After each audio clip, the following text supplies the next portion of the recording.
Good morning, students.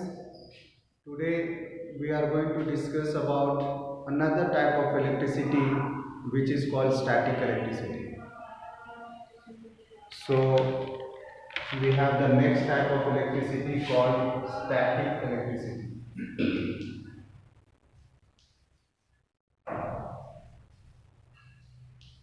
Static electricity.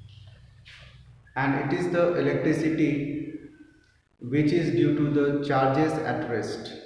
That means in this type of electricity the charge is not flowing, the charge does not move, but the charge so produced in a body will remain at rest.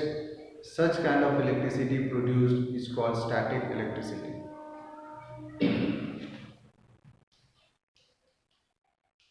It is due to charges at rest. At rest. Now, it has been found that when two substances are rubbed against each other, then both will acquire opposite charge. One may acquire the positive charge, the other acquires negative charge, and this charge is due to the static electricity produced. And because of the charges so produced are not able to move, so these are called the static electricity. There is one very common activity that everyone does, rubbing the comb or the ruler against the hair. Now you might have seen when a comb is rubbed against the hair, and that rubbed comb when brought near the pieces of paper, all those small bits or pieces of paper are found to be attracted towards the comb. It might be due to the reason that now the comb has acquired some charges in them. So this is also due to the static electricity. Rubbing of non-conductors will always produce a static electricity in them, wherein the one which has been rubbed will produce one charge and the opposite charge will be produced on the other substance on which the rubbing is done. So this way on rubbing we can produce two oppositely charged on the two substances. Now the two substances that we are going to deal with, which is also very common in this chapter, which is glass rod when is rubbed against silk. So when glass rod is rubbed against the silk, again both are going to acquire opposite charge. Glass rod will acquire positive charge and silk will acquire negative charge. Second is ebonite rod. When it is rubbed against fur, then in this case ebonite rod will acquire negative charge and fur acquires positive charge. So you can see here that whenever two substances are rubbed against each other, both will be acquiring oppositely charged due to static electricity. Then you have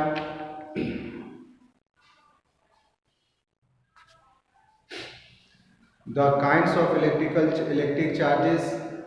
Like charges repel each other and unlike charges attract each other.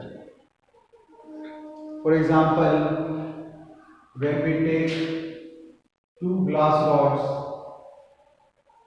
rubbed with silk, this is a glass rod rubbed with silk acquiring positive charge. Take another glass rod which is also rubbed with silk to have positive charge in them. Now these two charges are like charges due to the same nature of charge present in them, and is also rubbed against the same substance, so they are acquiring the same nature of charge. Now these two like charges when are brought close to one another, then it causes repulsion. That is, they repel each other. Same way, when we bring two ebonite rods, say we have two ebonite rod, we are rubbing the ebonite rods with fur so that it acquires negative charge. Let us take one more ebonite rod, again rubbed with fur to have negative charge. You can see this time also the two ebonite rods have the same nature of charges, that is negative charge. So here also like charges will repel each other.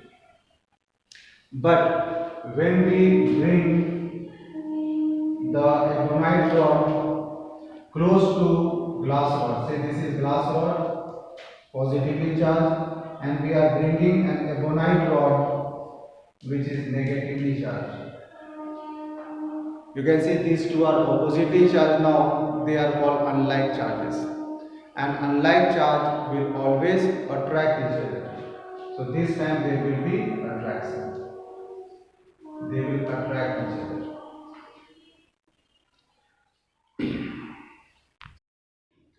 Let us now move to conservation of charge. Conservation of charge. We know that when the two bodies are not rubbed, they will acquire no charge in them, and we say that the net charge is 0. Okay, that means uncharged body, two uncharged bodies will have net charge 0. But when the bodies are charged, when the two bodies are rubbed against each other, then the two bodies are charged, and the amount of charge acquired by the two bodies will always be equal.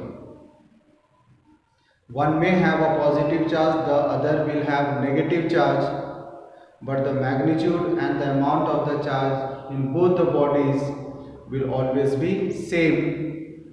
That is, we can say that the charge before rubbing and after rubbing will always remain the same. So here also we will get the net charge equal to 0. Because if one acquires positive charge, the other will acquire negative charge, which will neutralize each other and will have a net charge equal to 0. This is called conservation of charge.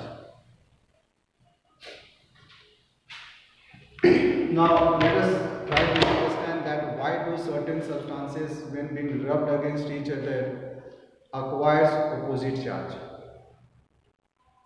You know that an atom has 3 particles in them, protons, neutrons and electrons, where proton and neutrons they remain inside the nucleus and the electrons are moving around the nucleus in the orbit, which are always under the influence of force of attraction by the protons inside the nucleus.